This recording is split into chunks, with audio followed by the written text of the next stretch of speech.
Je considère que je suis devenu un nomade à un moment donné.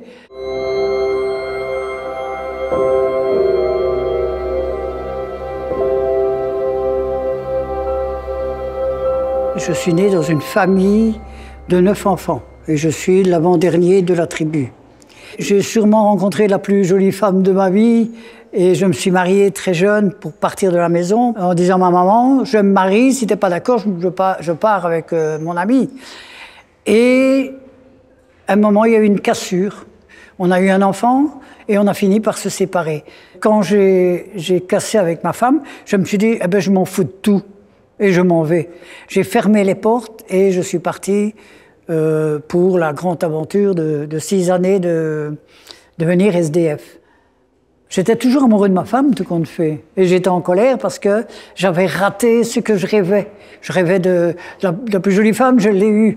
J'ai rêvé d'avoir un enfant, j'en voulais une triplée.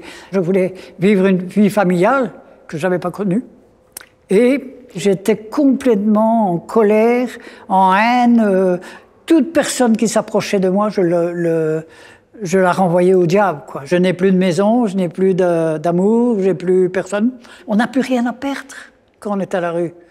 Quelqu'un qui passait dans la rue, qui me voyait, me disait « Oh, on va discuter, je vais t'aider, tu veux ?» Je refusais totalement, et pour refuser, j'étais méchant. Je n'avais pas du tout le sentiment de honte, parce que je n'existais pas avec les autres, j'étais tout seul. Mais à la force de s'enfermer dans sa solitude, on a des tendances suicidaires, violentes, etc. Et je me suis retrouvé un soir de débauche, bouteille de whisky à boire, parce que je m'étais dit, je finis avec la vie. Et je me suis couché sur une route.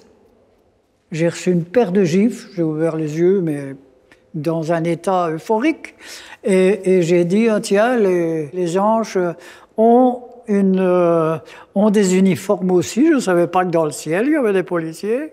Mais j'étais complètement... quand je me suis réveillé, ils m'ont fait l'impression de me dire, voilà, où tu rentres dans un centre psychiatrique, où on te met dans la prison. J'ai préféré rentrer à l'hôpital psychiatrique. Donc cet endroit psychiatrique m'a ouvert les portes et j'ai pu me reconstruire. Je me sentais pas du tout comme quelqu'un qui a un problème psychologique, ou enfin psychiatrique, pardon. Donc j'ai commencé à faire des dessins avec les gens. J'ai commencé à préparer la Noël comme il n'avait rien au mur, dessiner la Noël sur les murs. Et je les amusais, je faisais le comique et je m'occupais d'eux. Ce sont des bonnes choses de la vie. C'est-à-dire je suis utile. Et c'est ça que j'ai dû récupérer le plus.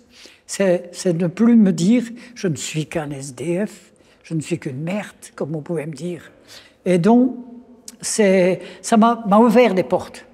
Et puis, petit à petit, quand j'ai eu confiance en moi, je me suis occupé des sans-abri et j'en ai fait vraiment mon boulot.